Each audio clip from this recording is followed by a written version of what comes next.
Okay, we are live. Welcome everyone to our fourth live stream with Naturalist David Mizejewski. We're always so thrilled to have David join us. He's so informative. He always brings the best information and answers your questions live. You always have a lot of great questions. So please, as we're going through the presentation, post those questions in the chat. We will leave time at the end to try to answer some of them live on the call. And then anything we don't answer, we'll usually do a follow-up email or blog post to try to answer those questions for you. Also, those questions become content for the next live stream. So thank you all for joining today. Just a quick housekeeping item. This is recorded. So if you're missing the start of the live or you aren't able to join us live, it will be live on our YouTube and Facebook channels immediately following the session. And we will also share this for anyone that wasn't able to join us. So thank you for joining live if you're here. I see everyone is posting in the chat where you're joining from. That's very helpful when we're talking about native plants because there's some regional variance when we talk about native plants. So it's very helpful to know where you guys are coming from so we can also tailor the conversation. Our topic today is all about songbirds and how your garden can help save the birds. If we haven't met before, I'm Julie. I'm the marketing director for Garden for Wildlife. We are an online native plant store, so you can go to our website during or after this call, type in your zip code and find native plants for your region. We actually are currently running a sale on plants for songbirds. So if you go and complete your order today, you can save 20% on the plants that we're going to be talking about. So very exciting stuff there. Please go check out the website, gardenforwildlife.com. And I'm done with my spiel, so I'm going to kick it over to David, who is the star of the show here. David, do you want to introduce yourself a little bit and let the audience know what we're going to be talking about today? Sure, absolutely. Well, first, thanks for having me back, Julie. You know, I love coming and talking about all things native plants and wildlife. It's something that I'm very personally passionate about, and it's something that I've been working on for the last 26 years at the National Wildlife Federation as our head naturalist. And so, yeah, like Julie said, we're going to be talking all about how your choices in the garden can help support your local bird population. I think, birds are beloved. They're a group of wildlife that, most people want to see more of, especially right outside their window. So hopefully today you'll pick up some tips and some tricks on how to do just that the right way. And I guess I'll give a little teaser. It's a lot simpler than you think. So we'll get into that. Before I get into my slides, I do just want to dedicate this to Dolly Parton. If you have not heard the news, she passed away today. I think everybody loved Dolly Parton, and she really was actually a huge supporter of conservation. And so, and obviously she loved the birds and the butterflies, and she was an advocate actually for native plants. So just sending a big heart out to Dolly.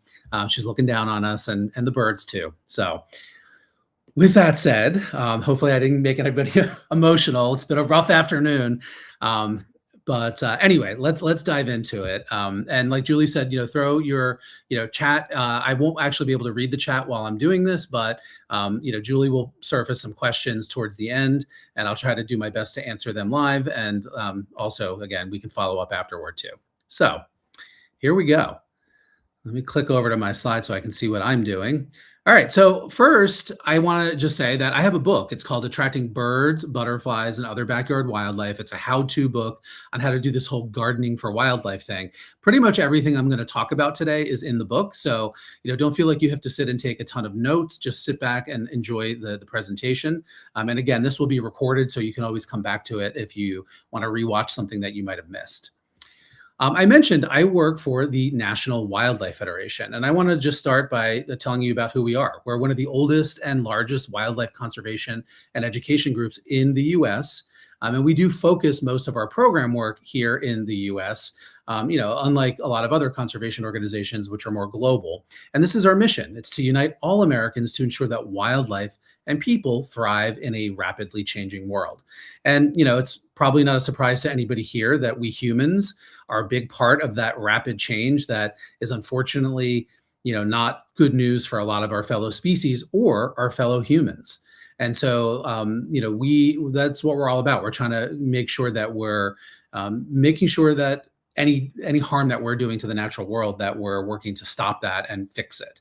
So we do our work whole wide variety of ways. We're working on fighting and advocating for strong wildlife protection laws, like, for example, the Endangered Species Act, which is why we have the bird that you see on your screen alive today. The bald eagle was saved by that piece of legislation, and other wildlife conservation laws. But we also do a lot of work that is really focused on getting people connected to nature. So whether it's kids through our Ranger Rick magazine, or our Schoolyard Habitats program, or our Green Hour program, or adults through programs like our Native Plant Habitat Certified Wildlife Habitat Garden for Wildlife work that we're going to talk about today. People are really important for us at the National Wildlife Federation, and engaging them in conservation is what this is really all about. We also obviously do work on specific wildlife species like the bald eagle, or like bison, or grizzly bears, or wolves, or sea turtles, and all those great wildlife species. But one thing you'll notice in all those wildlife that I just listed, mostly they're kind of mammals, or they're big and scaly and furry, and sometimes feathered in the case of the bald eagle. But this is wildlife too. Songbirds are wildlife. They're animals, and we tend to not think of smaller animals as wildlife when we say wildlife conservation, but birds absolutely count. By the way, insects do too, like that poor grasshopper that this bluebird is eating. But insects are critically important wildlife, and that's part of the story that I want to share with you today when we're talking about birds, because insects are pretty important for bird survival. And sadly, many of our bird species are disappearing. We have lost about 3 billion birds out of the overall population in North America since 1970. So within many of our lifetimes, we have seen this precipitous decline in the bird population. And of course, that's due to a whole wide variety of reasons, top of which is always habitat loss, direct habitat loss, where we just cut down all the trees and mow over all of the native grasslands and the desert ecosystems that the birds rely on. But we're also contributing to, in major ways, to climate change, which is altering that habitat and making it uninhabitable for a lot of species. We're poisoning it with massive amounts of pesticides. And in the human space, we're making it, good for us, but really not so great for wildlife. And by the human space, I mean our cities, our towns, and our neighborhoods. And that's really where I want to focus on today when we talk about this idea of saving the birds one garden at a time. And so, this I mentioned already, our National Wildlife Federation, our Garden for Wildlife movement. We kind of kicked off this idea of planting for wildlife all the way back in 1973, and kind of kicked this movement off in this country all the way back then. So it's something that we have a lot of experience with, and hopefully, again, you'll want to get involved and join the movement. And I'll tell you how you can do that as we go through the talk here. But sometimes the idea of gardening for wildlife confuses people, because conventional gardening teaches us to get rid of the wildlife. And of course, in that sense, it's usually talking about the deer and the groundhogs and the rabbits that might want to eat our plants. But I want to unpack what the whole idea of gardening for wildlife is all about. This is really the core of it all. Plants are the foundation of the food web. Right? I mean, think about it. There's animals out there, but they need to eat things. And the food web actually starts with plants. And of course, many wildlife species, birds included, directly eat plants, like in the case of this robin that's eating some berries. But after the plant base of the food web, the next level up are the animals at the bottom of the food web. And those are the insects that I was just mentioning. And insects are critical. They're a critical protein source at the base of the food web, and they are particularly critical for birds. 96% of our backyard bird species feed their babies a diet of insects and other invertebrates. We'll talk a little bit more about that as we go on through. But so the food web that supports the birds in our yards and gardens and cities and towns starts with the plants, and then it's the insects and other small animals that the plants provide. And so the insects themselves, again, become a really important part of the bird story, because 90% of insects that use plants can only survive on the plants that they have an evolutionary history with, that they co-evolved alongside over the course of hundreds of thousands or even millions of years. And that brings us to a very core idea here, and that is native plants. Now, I'm sure most of you are familiar with what native plants are, but for anybody not, native plants are just simply the plants that naturally grow in any given region. In North America, we've got a few dozen different ecoregions, and the indigenous plants of those regions, they vary from region to region. But the point is that they've been here for a long time, and they have relationships not only with their environment, they're adapted to their local environment, but also to the wildlife that share those environments with them. And that makes them awesome choices for your garden or home landscape, because they are adapted to your local conditions, including the native soil types and the local climate conditions and the resulting weather patterns that come out of the climate conditions. So everything from temperatures to also precipitation levels. The native plants of your region are going to be adapted to those, which means that they tend to be pretty low maintenance garden choices once they get established. And again, they are the plants that wildlife need to survive. Their life cycles are in sync with wildlife, and they're providing the habitat elements to the native wildlife in ways that non-native plants that maybe come from other parts of the world just can't do. So native plants are really, really key. And just to underscore that, I like to use this example. This is coming from the research of Dr. Doug Tallamy. Some of you might be familiar with his work. He's a scientist that's really studied the impact of native plants in our landscapes, particularly on the insect populations, but also wildlife in general. So the genus Quercus, which is our oak trees, collectively, all of the oak trees in North America support the caterpillars of 557 species of butterflies and moths. And when you compare that, our native oaks to something like a ginkgo, which was native in North America millions of years ago, but it went extinct, and survived in Asia, is cultivated, and now is a very commonly planted city tree and an ornamental tree. It actually supports 0 species of caterpillars, which means it has no ecological connections anymore. And so you begin to see the power that native plants have, and your choice when it comes to what you plant in your yard or your garden, or even throughout your community, in terms of how that landscape is actually going to support birds and other wildlife. And so that's what this is really all about. At the end of the day, birds and all wildlife need plants because they're the foundation of the food web. And specifically, they need native plants. And so the definition of gardening, in terms of the idea of gardening for wildlife, is just planting with a purpose. So if you want to see more birds in your neighborhood, in your own backyard, what you want to do is plant with a purpose. And that purpose is planting the plants that the birds need to survive. And those are native plants. And that's why this is a win-win between National Wildlife Federation and Garden for Wildlife, who is actually selling the native plants. So all wildlife need 4 things to survive, birds included. And these are the things that I want you to be thinking about as I'm talking for the rest of this talk. Think about how you are already providing these 4 things in your own garden or landscape. And if you're not, how you can add things that will help meet these 4 requirements. So they are natural sources of food, clean water, cover, which is places where animals can get out of the elements or hide from their predators, and then resources or places where wildlife, like birds, can actually reproduce and keep their species going. So those are the 4, we call them the elements or the components of habitat. Again, that all species need to survive all around the world, but specifically we're going to be focusing in on how birds need these 4 things today. Now, when you provide those 4 elements of habitat and you commit to what we call natural sustainable gardening, that is what will earn you the ability to designate your yard as a National Wildlife Federation certified wildlife habitat landscape, which is nice little bragging rights. And I'll tell you how to do that at the end here. So let's get into it. Let's talk about how you provide birds with food. I can't see you. When I give this talk in person, I ask people to raise their hands, but maybe you can drop it in the chat. If you put out bird feeders, and this isn't a trick question, I'm not going to judge you. I will just say right out of the gates, there's nothing wrong with bird feeders. But a lot of people, the first thing that comes to mind when you say, oh, we want to feed the birds is, of course, putting out a bird feeder. But here's the thing. Birds only use feeders as a supplement to the natural foods that they're finding in the landscape.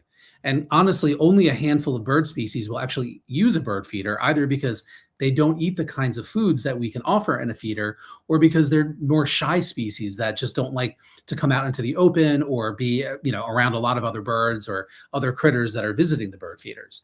So feeders are okay, but you have to think of them as a supplement.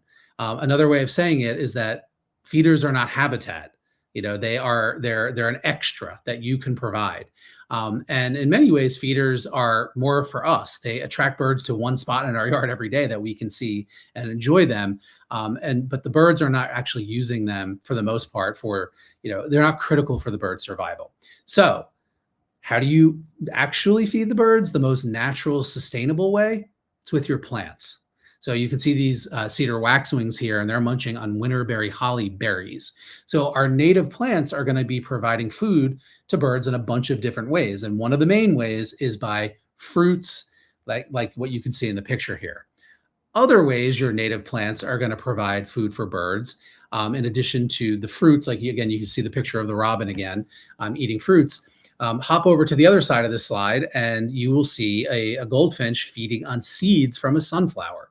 Seeds are another really, really important way that your plants are going to feed the birds. And of course, that makes sense, because what do you put in a bird feeder?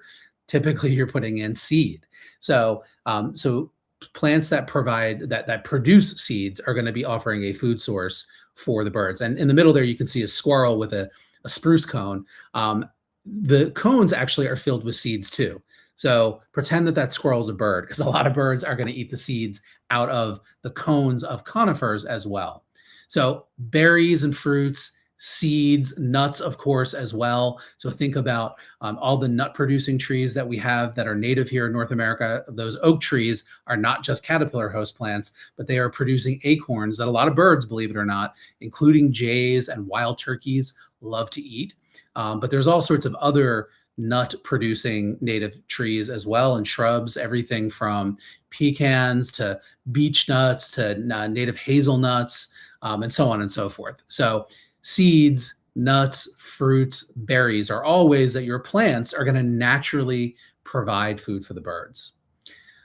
Your plants are going to provide nectar as well for some species of birds, pretty much hummingbirds, but sometimes some of our oriole species might actually feed on nectar as well. So that's another way that your native plants are going to be a food source for certain kinds of birds. And in other surprising ways your plants are providing a food source for birds is their sap. So this bird is a kind of woodpecker called a sapsucker, and it's drilling little holes into the bark of that tree in the hopes that the sap will flow out, and then it can kind of drink up the sap. And incidentally, other birds like hummingbirds will also come and drink some of that sap, because if you think about it, sap is very similar in concept to nectar, right? It's a sugar solution in water that the tree is producing. Now, of course, the tree makes the nectar specifically to attract pollinating wildlife like the hummingbirds or bees or butterflies or insect pollinators. And it does not want really to give away its sap, but the sapsuckers have figured it out, and it doesn't really harm the tree in the big picture. So anyway, just a surprising way your trees might be feeding certain kinds of birds that you didn't even think about. So plants are going to provide food for the birds by seeds, nuts, berries, nectar, sap, and those are direct ways that they're going to be providing food. But remember those insects. They're going to be providing the birds with that critical protein source. And as we've already mentioned, if you want to have a healthy insect population to feed the birds, you must have native plants, because again, those insects are relying on them. 90% of our insects that use plants for some of their life cycle, either as a host plant for their young, or because they're feeding on it directly, or they're overwintering in it, or however those insects are using it, 90% of insects can only survive on native plants. And so it becomes really, really important to be thinking about what plants you're putting in your yard if you want to make sure that you are not only providing the plant foods directly to the birds, but they are also supporting the insect populations. So again, there's that stat. 96% of the upland terrestrial birds is actually what the study looked at. So that's pretty much all the birds that will visit your yard. Kind of leaves out seabirds and things like that. But 96%, that's pretty much almost all of the birds that you're trying to attract are looking for a healthy insect population in your yard. And it's not just a few bugs here and there. This is another study that came out of Dr. Doug Tallamy's research. Desiree DeLongo is the researcher that looked at Carolina chickadees. And her study showed that one pair of Carolina chickadees over the course of about a 16-day period from when the chickadee eggs hatched and when those baby birds fledged and left the nest, that those parent chickadees had to catch between 6,000 and 9,000 insects just to successfully raise one nest of babies over the course of 16 days. And they only really foraged and hunted for those insects in the scale of like a typical backyard. They weren't flying miles away. And so you begin to realize how important our choices in our gardens are when it comes to plant choice and how we maintain it. Because if we follow the conventional gardening wisdom and all we plant are non-native ornamentals and all we have are big lawns and we're spraying pesticides everywhere, guess what? That is a big reason why the North American bird population is down by 3 billion birds since 1970. It's our fault.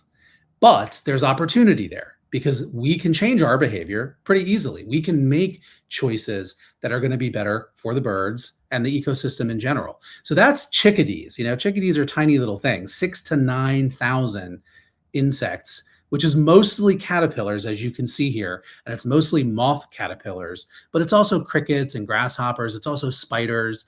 And then other birds, are eating other things, specializing, think of robins and earthworms and things like that. But it's mostly caterpillars is the bulk of it. And that'll become important when it comes to picking what plants you want, because you want to pick plants that are going to support caterpillars. And I'm going to tell you how you can do that when we get down to the end here. But yeah, chickadees are tiny, 6,000 to 9,000. Scale that up to something like a pileated woodpecker. These are these giant woodpeckers who are doing the same thing. They are out there catching insects and feeding them to their young. And so, just do the math there in your head. A bird that's probably, 5 times the size of a chickadee, probably bigger than that, probably needs 5 times the amount of insects. So it's really, really important to be thinking of our yards, of our garden spaces, if you want to actually support the birds as insect producing. And so as you're looking at the birds out there, just some fun tips that will maybe help you kind of figure out what the birds are eating that you are seeing in your yard based on the shape of their bill or their beak. So birds that have kind of shorter chisel-shaped beaks like the goldfinch, they're seed eaters. So if you want to see more goldfinches, be thinking about, well, what plants can I put in my yard that are going to provide seeds? And side note, goldfinches are one of the bird species that does not feed their babies insects. They make up that part of that 4% of backyard birds that are not feeding their babies insects. They actually feed their baby seeds. So do things like mourning doves. So they're kind of the outliers in all of this. That rely totally on the seeds. But most of the other birds, again, 96% are looking for insects. So if you look at that wren there, the second picture from the left, birds that have a little bit more of a longer beak, sometimes it's curved, they're the ones that are out there foraging, looking for the insects on the leaves of plants and on the stems of plants. And that beak is designed to sort of snatch up insects in that way. The sapsucker there, again, that's a kind of woodpecker. That is the second from I'm sorry. I got that backwards before. The wren is the second from the left. The woodpecker is the second from the right. These guys, as you might imagine, are using their beak as a chisel to drill into dead and dying trees that are infested with things like termites or beetle larvae, or perhaps even carpenter ants in some cases. And so they have that very thick, heavy, very pointed beak that's designed to sort of be like a chisel. And then, of course, we've got our hummingbirds that have that really, really long, thin beak that's designed to fit inside the long tubular shaped flowers that they co-evolved alongside of, which is why the flowers are shaped that way and why those beaks are shaped that way. Again, 2 pieces of a puzzle. And those kinds of beaks are designed to drink nectar. So the big message there is plants, plants, plants, plants, plants, specifically native plants. It is literally that simple. Remember when I said providing habitat for birds and saving them through your garden is pretty simple? It really is just plant more native plants. That's it. That's the main thing. But let's go back to feeders for a minute, because again, I'm sure a lot of you all are putting out bird feeders. And like I said, that's okay to do with some caveats, right? So the question of to feed or not to feed, I've already answered. It is okay to do that, but you want to keep several things in mind. You want to make sure, first and foremost, that you're not overfeeding. So, I sometimes see people share pictures and they've got, again, a typical quarter-acre yard or something like that, and they've got like 50 bird feeders on there. That's probably too much.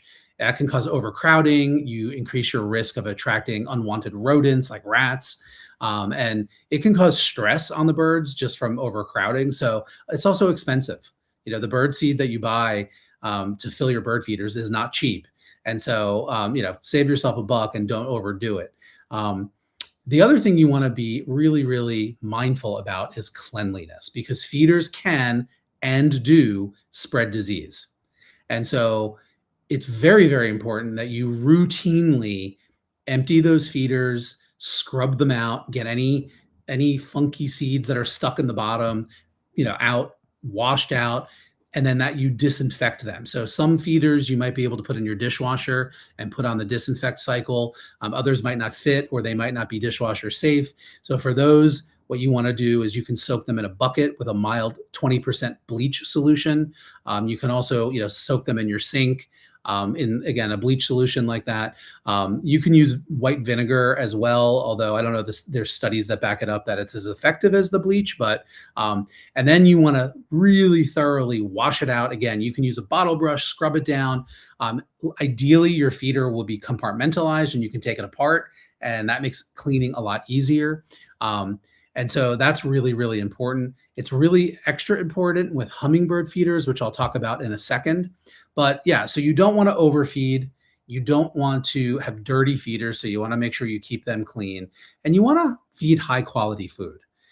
You don't want to just feed things like exclusively nuts. Like you see, that feeder that the blue jay is feeding on is designed to hold peanuts, which are super high in fat. You want to feed seeds that, you want to feed a high quality blend if you can, or things like black oil sunflower seed, which have like a good balance of nutrients. So I always recommend, if you are going to feed birds, it's worth it to spend the extra money on the nicer blends that you can get from birding specialty stores and things like that, versus the real cheap stuff you find at the grocery store, because it might not be, high enough quality. So again, just to kind of review, should you feed the birds? It is okay to put out a bird feeder. The birds, there are studies that show that in extreme weather conditions, feeders can help with survival and reproduction.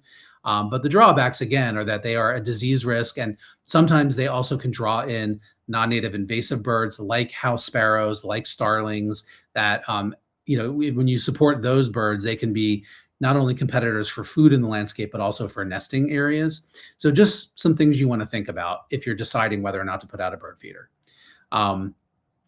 So just a couple, other examples of bird feeders. I was showing you a tube feeder.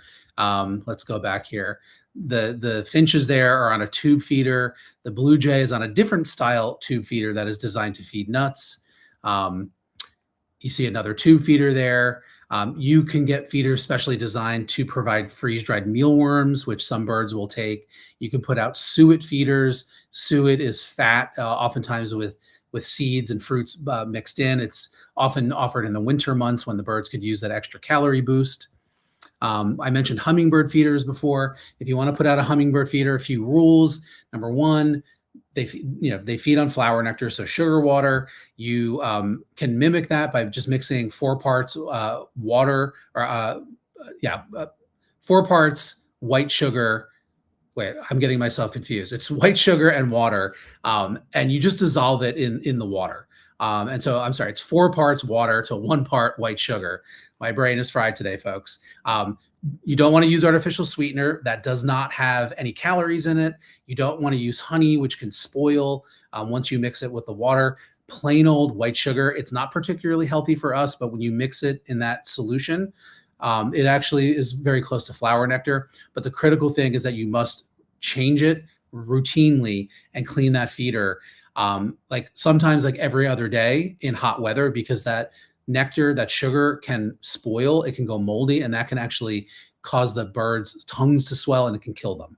So again, feeding with native plants is the best way to feed birds.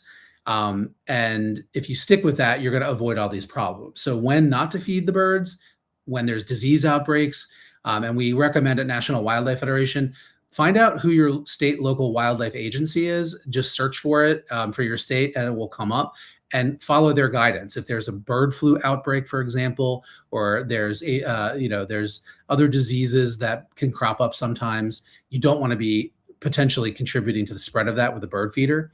If you keep poultry, which can get really affected by bird flu, and then spread it to the wild birds or vice versa, that's not a good situation. And if you're just not willing or able to commit to keeping those feeders clean. So if you do put out bird feeders and this kind of bird shows up, that's normal and natural, because there are certain bird species like Cooper's hawks, like sharp-shinned hawks, who naturally feed on other birds. And so I always say, if you put out a seed feeder for birds that eat seeds, you're also putting out a feeder for birds that eat birds. It's normal, it's natural. And again, if you're going to be traumatized at the chance of seeing, your favorite cardinal get eaten by a hawk, then maybe you don't want to put out a bird feeder. Another time where you don't want to put out a bird feeder or take them down is if these fellows are coming and visiting your bird feeder. Bears are smart and opportunistic, and they know that those seeds are calorie rich, and they're going to continue to come into your yard. So the only responsible thing to do in that scenario is to take the feeder down. And that's the general rule for all mammals. Mammals, unlike birds, do become dependent on feeders, which birds don't, again, because they're only using them as a supplement. So you don't want to be feeding mammals. If you are getting mammals like the bears or raccoons or even deer eating out of your bird feeders, take them down, even if it's temporarily for a month or two, so you don't encourage that behavior. And of course, the exception to the rule are squirrels. Squirrels are going to find a way into your bird feeder. It's just going to happen. My best recommendation is that you get one of those squirrel-proof feeders, and then let me know how that works out for you.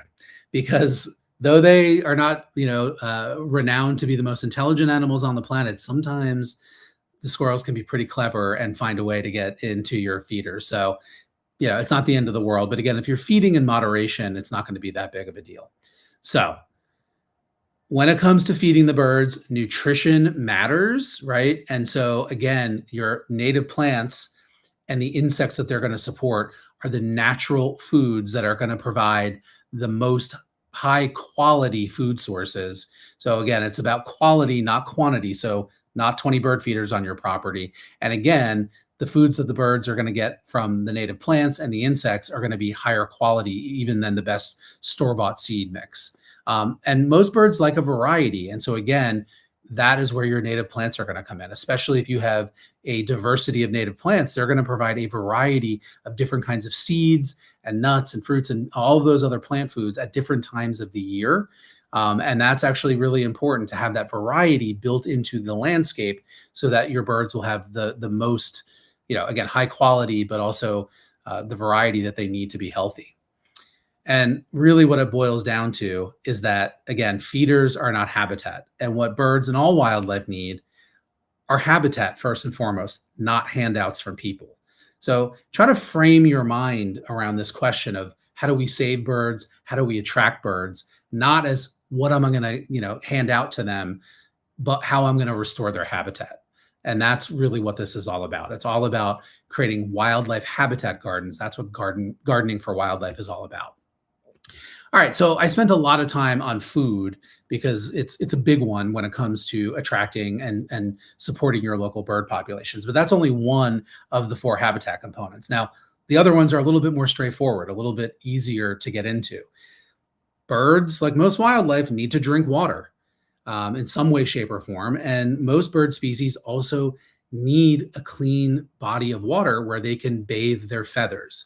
Bird feathers are very, very intricate and delicate, and birds do a lot of work to keep them clean and keep them in good condition because, let's face it, birds that, at least flighted birds, I'm not talking about ostriches or kiwis, but here in North America, pretty much all of our birds are flighted birds. Birds that have poor feathers in poor condition can't fly very well, and they don't tend to survive very long.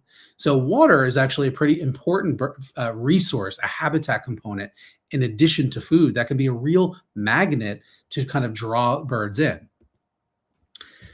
And it's not just little birds that need it.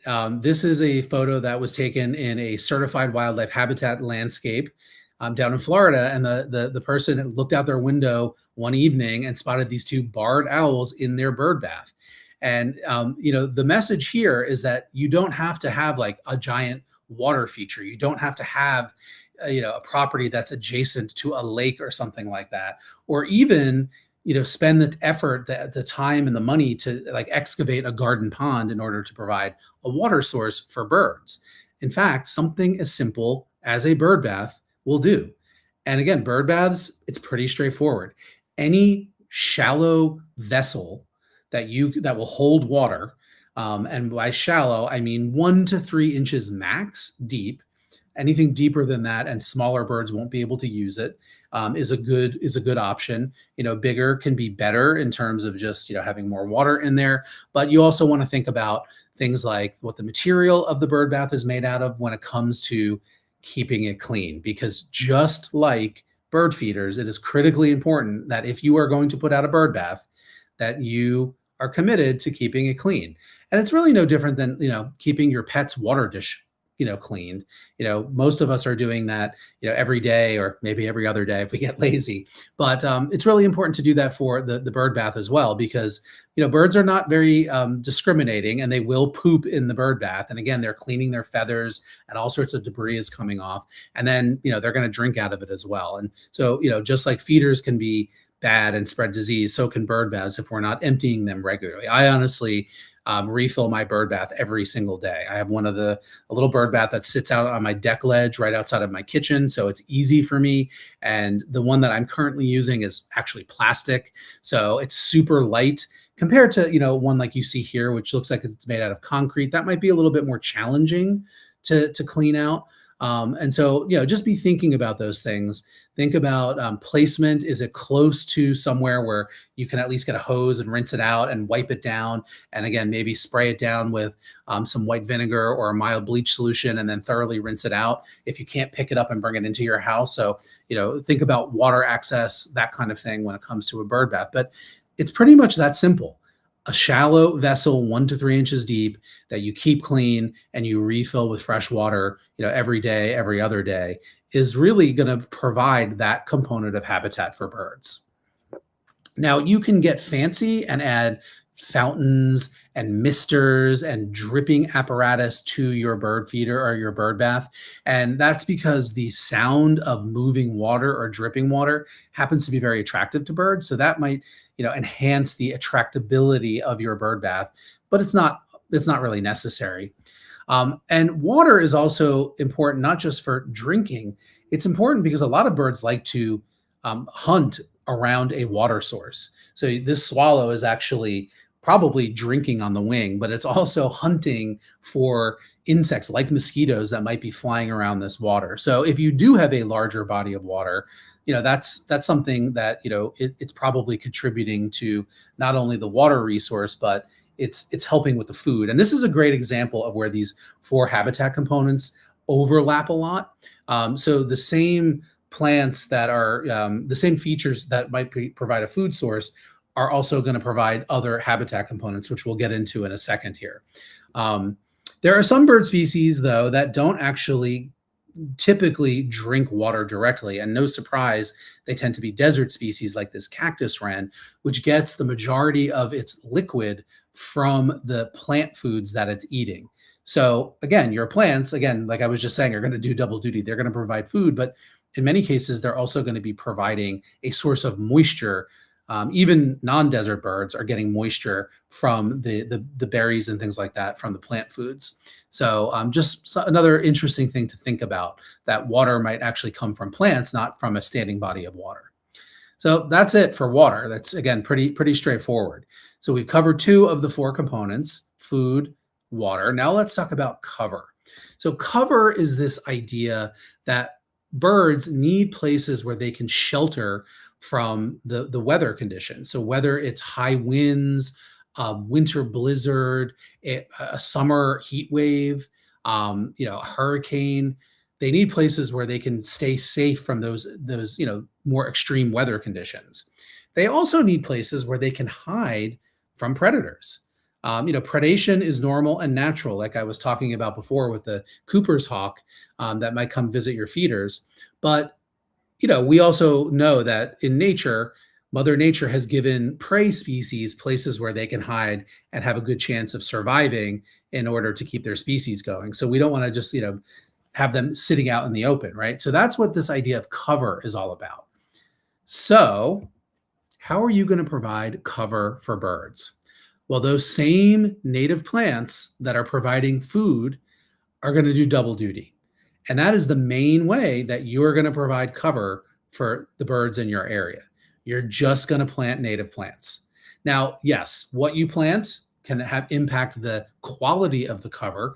So, we think of evergreens as great sources of cover because they've got their needles year round. They've got that foliage. So they're providing a nice hiding place, and also, again, a place where the birds can get out of the wind or the rain or the snow, maybe a little bit more effectively than their deciduous, tree cousins that are going to lose all their foliage and therefore a lot of their cover value. So you can also think about planting thorny species, which will provide just a little bit of extra protection for little birds that want to hide out in those brambly thickets from bigger predators that might be coming after them, trying to get at them. And if those predators are faced with thorny branches, they might be less likely to go and actually be successful at getting the little birds hiding within. So again, your plants are going to be the main way that you are going to provide cover for birds. There are some birds like this wood thrush that are just never going to visit a lawn. You might see a robin every once in a while on your lawn, but the reality is that lawns and our conventional suburban landscape provides very, very little habitat for most wildlife species. And that's really a shame because birds like wood thrush are rapidly disappearing. This is one of the species included in that scary number of the 3 billion fewer birds in North America. Basically a third of the bird population has disappeared since 1970. And it's because we've made our yards, partly anyway, we've made our landscapes, the human landscape, devoid of cover. These are woodland birds. They want to live in a space where there are big canopy trees, but unlike our yards where there's nothing under them but lawn, they want to see understory trees and shrubbery planted underneath that, and then woodland wildflowers and ferns and sedges and things like that. That is the habitat that they're looking for. So if you want to see really cool birds, and if you want to save really cool birds, you really want to think about filling your yard as much as you can, both sort of in the horizontal plane, no matter how big or small your yard is, right?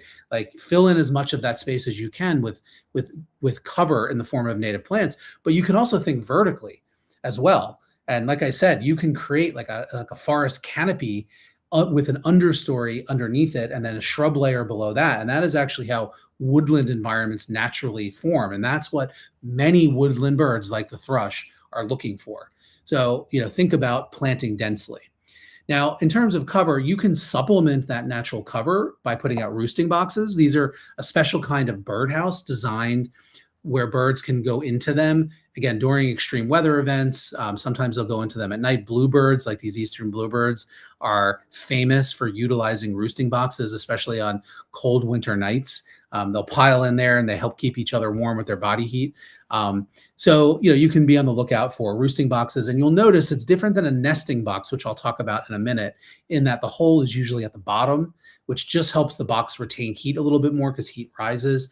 You can see there's perches inside there, which you would not see in a nesting box, and that just allows more birds to fit into the space. So that's something you can think about.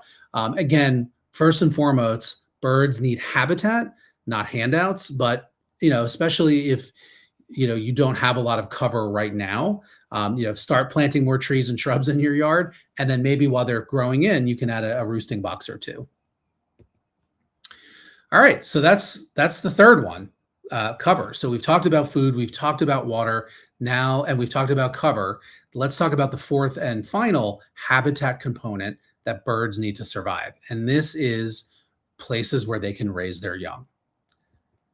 Now, birds typically, they lay their eggs in a nest, and what that nest looks like varies greatly from species to species. But there's a few different types of nesting spots that birds are looking for. So there are some birds that are called cavity nesters, and they are going to be nesting in tree cavities for the most part, natural holes that form in trees or that are excavated by woodpeckers who are evolved to do that. Then there are cup nesters, and these are, most of our, other kinds of songbirds that are not cavity nesters are weaving some kind of cup-shaped nest in the vegetation, typically in the branches of trees or shrubs, but sometimes in grasses or wetland vegetation. Then we move on to bird species that are platform nesters. So you can see there's an osprey there.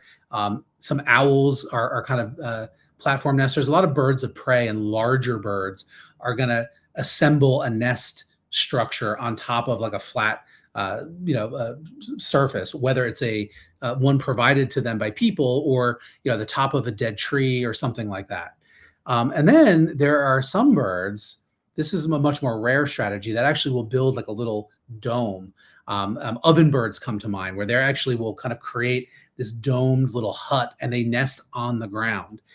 There are other ground nesting birds too. Things like, again, turkeys and quail, and a lot of our waterfowl are going to nest on the ground as well. So just a little snapshot of the different ways that birds are going to sort of build nests, or they don't always build them directly, but they're nesting structures. So how are you going to provide places for birds to raise young in your yard? Well, folks, again, I said this was simple. Saving birds really boils down to plants, adding more plants, specifically native plants. So the same plants that are going to provide food, the same plants that are going to provide cover are also going to provide nesting places for the birds that are going to come to your backyard. Again, some birds, like the hummingbirds, are going to build nests, these cup-style nests in the branches of trees and shrubs or other vegetation. Some birds are looking for cavities, like the pileated woodpecker, that's actually going to excavate the cavity that then other cavity nesting birds like chickadees or like wrens or like other woodpecker species, or even some owls and ducks are going to be using cavities like that. And then the third picture here is great horned owls, which really don't build a nest at all. They are kind of that platform nesting type bird, where they will just lay their eggs in any crook in a tree that they can find. But the point is that most of the birds that you're going to try to attract to your yard are looking for vegetation as the place where they're going to build their nest. You also want to think about nesting materials and how you can provide those. And so, again, just like with the food question, birds have everything, in an ideal landscape and a healthy landscape, they will have all of the building materials necessary that their species needs to build their nest. You don't necessarily need to put anything out to help them. So what do birds use as nesting material? Well, again, you see a chickadee here, and that chickadee has a mouthful of moss. Chickadees love to use moss, but it varies from species to species, but mosses, lichens, twigs, stems, just shredded plant fibers are all common materials that birds will use to build their nest structure. And again, this is mostly for those cup nesters that are actually constructing a nest. Many birds will actually also use mud. They will collect mud like robins and use it almost as like a mortar. The ovenbirds do that as well to build that sort of oven-shaped dome type nesting structure. A lot of birds will also use downy like seed fluff from seeds, like milkweed seeds or dandelion fluff, that kind of thing. Hummingbirds also love to collect spider webs and use that almost as a glue, and then they they camouflage their tiny little cup nests by sticking lichen on it, so they become almost invisible. It's really, really remarkable. That said, if you are brushing your dog and you want to let the hair flow out into the yard, birds will take advantage of that as a nesting material. You see a lot of recommendations, put out dryer lint or, pieces of string and things like that. And I would just caution you to pump the brakes on that. Dryer lint for sure is really bad because it's cotton and it absorbs moisture. So if a bird puts that in its nest, it's going to make the nest really soggy, which is bad for the baby birds. Longer hairs like human hair, or if you have a dog with hair that's longer than a few inches, pieces of string as well. Those actually can become a risk of tangling either in the adult bird's feet or it can strangle the baby birds. So I would avoid that. If you did want to put out fibers like that, I would only do like a natural fiber, something like a twine or something in just short little pieces. And again, the birds don't really need it if you have a well-planted landscape that's going to provide all of those plant materials that the birds are actually looking for to build their nest. Another thing you can do is try to attract woodpeckers, because woodpeckers are out there excavating a new nesting cavity almost every year. And then, they don't use the same one year after year, which means it becomes available to other cavity nesting birds and also other wildlife. Tree squirrels like flying squirrels or gray squirrels are going to utilize those as well. And that's a flicker there excavating a nest, which is a kind of woodpecker. So just like with bird feeders, and roosting boxes, you can supplement the natural nesting habitat with nesting boxes. So again, this is what most people would call a birdhouse.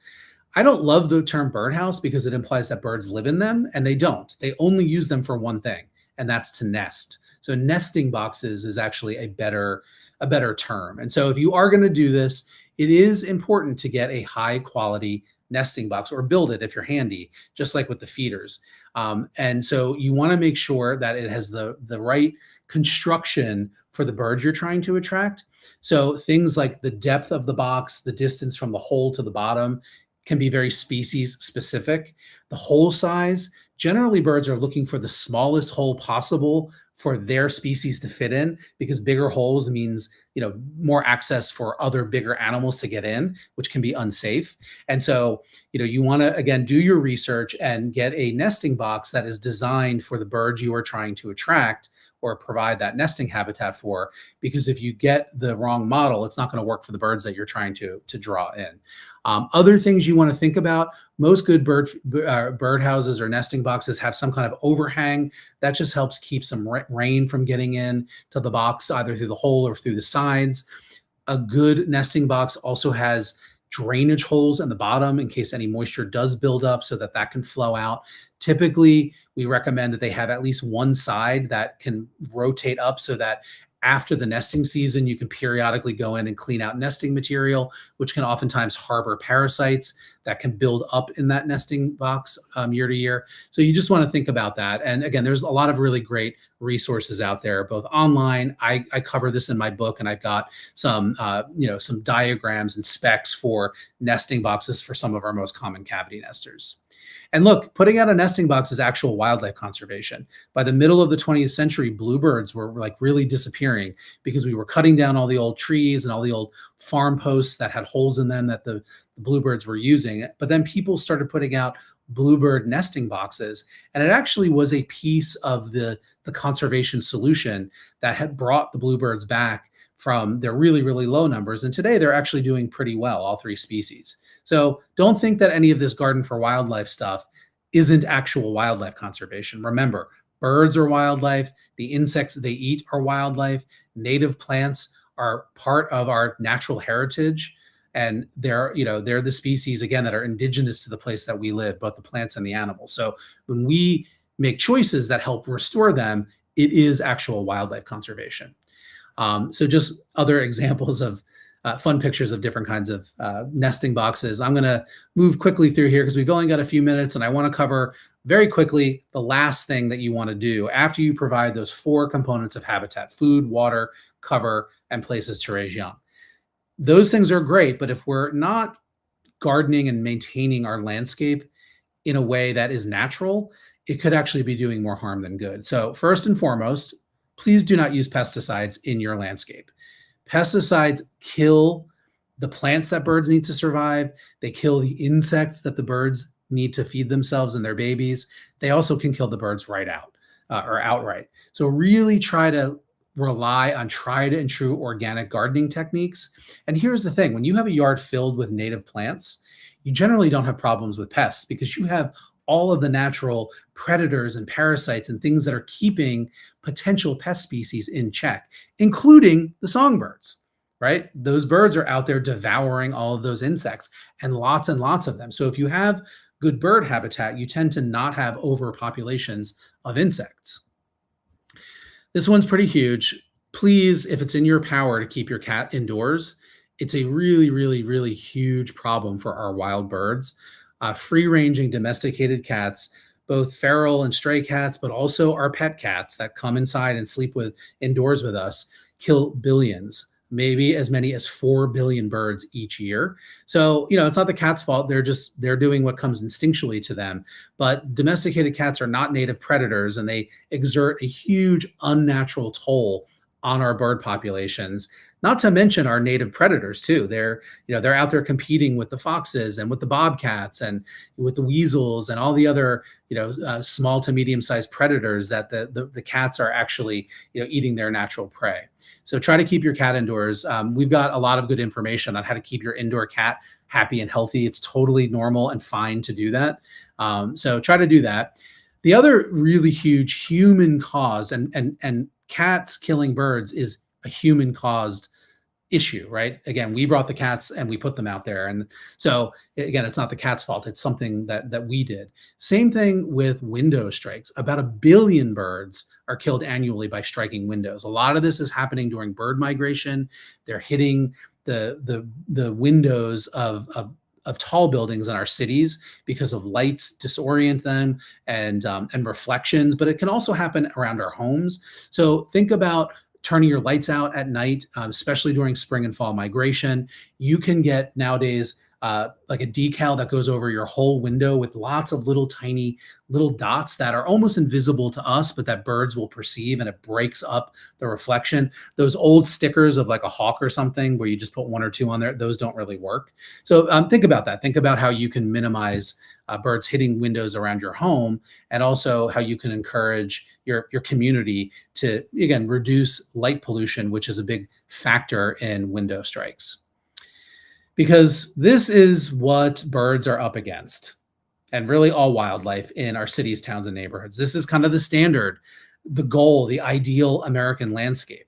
And I gotta say, this makes me kind of mad, and it makes me sad because this is dead. There's really nothing that lives here. Even the people don't use that lawn, And so what we're trying to encourage people to do at the National Wildlife Federation and at Garden for Wildlife is transition from something like this to something like this. Yeah, there's maybe still some lawn, hopefully not treated with pesticides. But, if we all committed a little piece of our property and turned it into a beautiful native plant landscape, we would be exponentially increasing the habitat for birds and all sorts of other wildlife. And at the National Wildlife Federation, based on the research, we recommend shooting for a minimum of 50 to 70% native plants on your property. That includes the space that's lawn. Right. So if you've got 30% of your yard is lawn, then, the rest of it, try to shoot for having beds of native plants, native trees, native shrubs, native cacti, whatever is growing native where you live, try to do that. And it works because when the studies show that when you have that percentage, you're going to get about 50% more birds and other wildlife visiting and living in your landscape. So it really does work. If you plant it, they will come. And then you get to benefit both by observing the birds and knowing that you're doing something to help them. You can do this anywhere. It's not just for suburban yards. You can do this in the middle of the city, in a community garden or a rooftop garden. If you're out in the country, you can do it on a rural farm. You can do it at your kid's school, at your college or university landscapes, wherever. You can plant native plants and create bird habitat. And all of those spaces will be eligible for the Certified Wildlife Habitat designation from National Wildlife Federation. Again, all you need to do is provide the basics of habitat: food, water, cover, places to raise young, and to commit to some sustainable gardening, like not using pesticides. And that will be what you'll have to do to earn the right to put out the sign. Now, of course, the birds don't care about the sign. They can't read. It's really more about you. So ultimately, we want you to plant the wildlife garden. But if you want to join the movement, help spread the word by putting out one of our yard signs. This is one of them. It really does help in a very grassroots way to spread the idea that we all have power to save birds and other wildlife by inviting them back into our cities, towns, and neighborhoods. So I'm going to end here. If you have any questions, I know we're just a little bit over time here. I'm going to stop sharing my screen. I will stick around here and answer any questions. And Julie. Hello. You struck a chord with the dog hair thing. There are a couple of questions in the chat around, should I not do that? And what if my dog is treated with like a tick preventative treatment? And yeah, can you talk a little bit about that? I think some people are like, oh no, am I doing something wrong? Yeah, I mean, I don't know of any research that has produced data on this specific subject. That does not mean that there is not a study out there that looks at pets that have been treated with like flea and tick preventative, what that would actually do to birds. So what I would say is it's always best to err on the side of caution, absent data, but also be on the lookout for that information because new studies come out all the time. So, and I think it also depends on what that product is that you're putting on your pet. Like if you're putting a topical spray or powder that is actually on the fur, I would say absolutely, I would not put that fur out. If you're using like an internal, which I think most people do these days from your vet, and it's more like in the skin of the animal where the insect has to bite in order to ingest that might be okay. I don't know for sure. But again, it's always best to err on the side of caution because guess what? The birds are out there looking for the plant fibers and the seed down and the fur from the wildlife that are going to actually live in your yard, the mammals. So that's a much better, safer bet than putting out pet fur. Okay, that might be the topic of our next live stream. We had some questions when you were talking about the water source and the bird baths. So one of them, there's a few commenters saying, I put out a bird bath and there's no birds. I think you've talked about this before, but I'd love to hear your take on this, how it's a little bit of an experiment. Like we try different things and what works in my yard might not necessarily work in your yard. Yeah. So what would you say of I put the bird bath out and I don't see birds? Yeah, I mean, I think that's just it. I mean, there's a million different things that can affect whether or not birds are coming to your bird bath. Number one, there might be other water sources nearby that there are preferred for whatever reason. I'm not a bird. I can't always tell, right? It could be that you don't have a well-designed bird bath. Maybe it's too deep, that kind of thing. So be thinking about those tips that I gave, 1 to 3 inches. It could be that you're not keeping it clean enough and the water's soiled and the birds are like, that's gross. I'm not going to go there. It could be positioned somewhere that the birds don't feel safe, right? And so it could be overly exposed, or maybe it's too covered and they feel like I can't see if a predator is hiding next to that bird bath. It could be any of those things. So yeah, I would say experiment, put out a bird bath in one spot. If it doesn't work, then move it to a different spot. I find that birds sometimes it's seasonal. I see a lot of birds in the early spring, particularly flocks of robins coming to my bird bath. And it could just be a seasonal thing as well. So I would just say experiment and see, what you can figure out what will work for your birds. Yeah, I put out a bird bath this year and certified my garden, and they did not visit the bird bath for the first week or so until I figured out that the bubbler was actually shooting the water too high and like erratically, and it was scaring them away. So they were interested, but they would dart away. So I fixed that, and now they're in there, and they are very dirty. I do have to clean the water regularly. Exactly. I mean, they call it a bath for a reason. Yeah, they are dirty birds. And I love this comment from Ginger. She said she wants owls in her bird bath. I also would like owls in my bird bath. That was a pretty cool picture. I know. I wish that I could guarantee you owls in your bird bath, but I guess I guess my message there is that magic happens. When you care about wildlife and you commit to doing things that are going to help them, sometimes you get rewarded. Mother Nature just puts you in the right spot at the right time, and you see it happen before your eyes. Little anecdote to share. A long time ago, I hosted a series on Animal Planet called Backyard Habitat, and we traveled the country. We made over people's, conventional suburban yards and even urban spaces. So we reduced their lawn. We added native plants. We added some of these habitat features, and we were doing an episode in Tennessee on chickadees. And chickadees are cavity nesters, and we actually we put out a tree snag, which is basically a dead standing tree. We had this big log that had a bunch of holes in it, and we actually sunk it into the ground like a giant fence post, as like to add that, because they didn't have any natural cavities on the property. And literally, as the cameras were rolling, a chickadee flew up to check it out. And it's like, I could not recreate that. I could not guarantee that, but sometimes it does happen. They're going to accuse you of staging that. We had a question from Allison about in the winter, what do we do with the bird bath when it's snowing and freezing? Yeah, great question. So first, the idea that birds' feet are going to freeze in the bird bath is like, it's just not going to happen. They're stuck out there. Right. I mean, water exists in nature, and birds go into it in the cold, freezing weather, and they don't freeze to death. So, so you don't really have to worry about that. You really have two options. Like, you can just let the water freeze and or just take the bird bath away if you don't want to dump the ice every morning and refill it. You can get a bird bath heater, which doesn't use a lot of energy. They don't make them boiling water or anything. They just keep it above freezing. There's some argument against doing that, because it's like, well, the birds are adapted to the weather conditions where they live. So, if the water is frozen in nature, then they're just fine. You don't need to, artificially give them water. I think it's probably okay. And in fact, I have used heated bird baths before, and that is a time where you will actually see birds coming, because especially when the temperatures are below freezing and liquid water is frozen, but you don't have any snow or on the ground, which birds will eat and melt in their bodies to get liquid. That becomes a tough time, because there is no liquid water to drink. And so the bird bath actually does become a little bit more of a magnet in that season if you do have a heated bird bath. Just make sure you keep it clean. So again, if you have to dump it out every day, wash it out in your sink, spray a little bleach water or white vinegar or whatever, rinse it thoroughly, do that every day, because you want the water to be clean.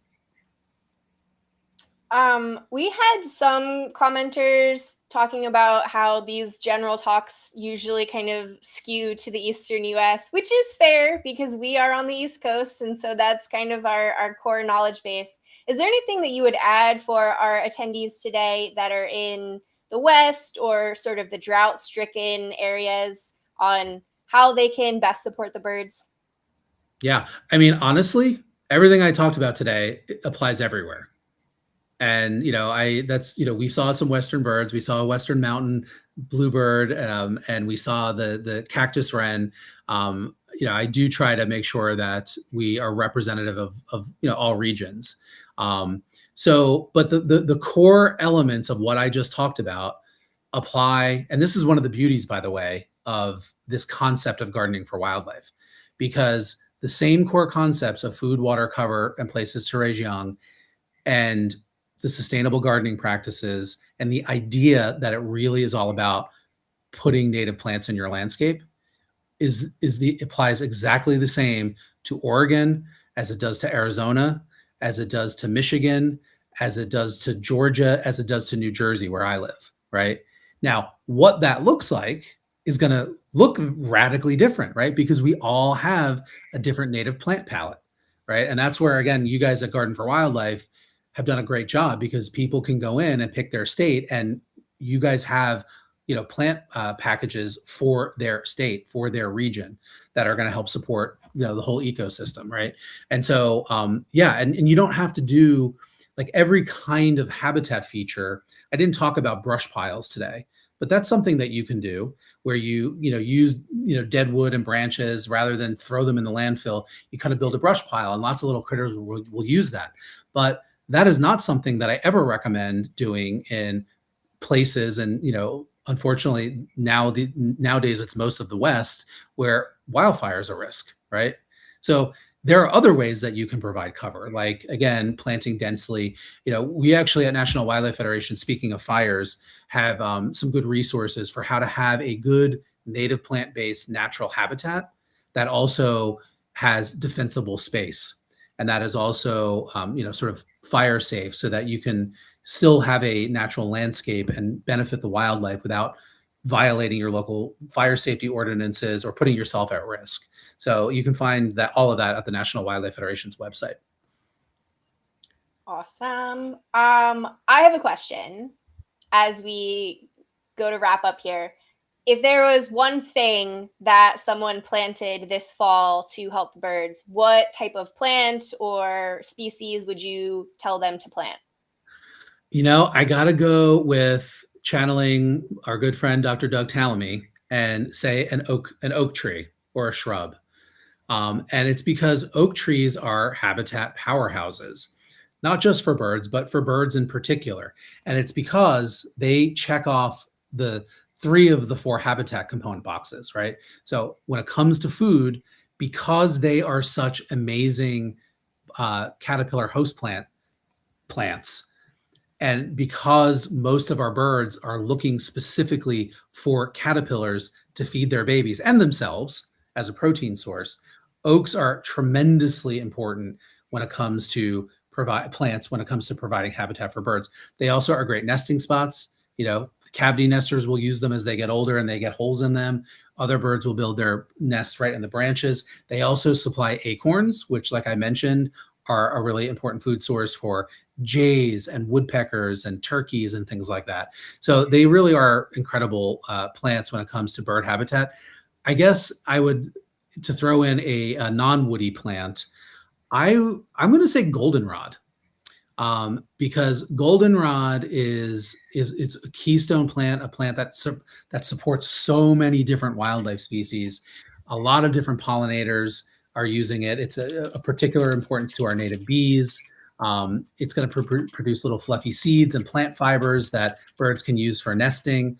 And it is going to attract butterflies and moths as well, which will be a food source. So that's a good one too. I have 2 oak trees. I have a little baby white oak, which is taking an eternity to grow. And then I have a little pin oak tree, which is doing phenomenal, looks great. But yeah, we also just added 2 additional oak species to the website. There's a southern red oak and a swamp white oak that I'm trying to plant in my yard. So then I'll be up to 3. But yes, absolutely. And then I just shared a link to Keystone Plants on Homegrown National Park's website in the chat. Really great resource over there. Goldenrod, another keystone species. And as I mentioned at the top of the hour, we have a sale right now. If you buy these plants by the end of today, by midnight, you can save 20% on these plants on our summer songbird sale. But feel free to stock up on plants anytime after today. Fall planting season starts soon, and it's the best time to plant natives. David, is there anything you want to add before we close out here? Just that I had a bunch of resource slides, but again, I went too long, so I didn't show them all. But definitely encourage folks to check out National Wildlife Federation's website.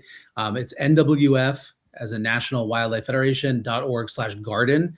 There you will find links to the Garden for Wildlife Native Plant Program that Julie was just talking about. But we also have our Native Plant Finder, which is basically Doug Tallamy's research that we have put on our website, where you can put in your zip code in every state and get a list of the top caterpillar host plants native to your zip code. So it becomes a hugely powerful tool when you're wanting to not only help the pollinators, the butterflies and moths, but the birds too, because those are the plants that are going to provide the food in the form of the caterpillars that the birds are going to need. So definitely check that out. And of course, there's tons more info on there as well on the National Wildlife Federation's website. It's also where you go to fill out the application to become a certified wildlife habitat. So again, I hope folks will choose to do that. When you do that, again, you join the movement, and the application fee and the sign fee goes right back to National Wildlife Federation. We are a nonprofit. That's how we keep our doors open. So it's kind of a win-win all around. Yep. There's links in the chat. We'll post links in the description and the follow-up emails as well. But nwf.org, gardenforwildlife.com, and then check out some of our partner websites, Homegrown National Park. Really great resources there. And David, we always love having you. I'm thinking the next one might have to be around like dogs and pets and native plants, because that dog hair comment really sparked some conversation. So yeah, thank you so much. I definitely have some thoughts on coexisting with pets in our wildlife garden. So yeah, I love that idea. Great. Well, I have 3 dogs and they are all sleeping around me. So that'll be my favorite live stream so far. Awesome. All right. Well, thank you, David. Thank you, everyone, for joining.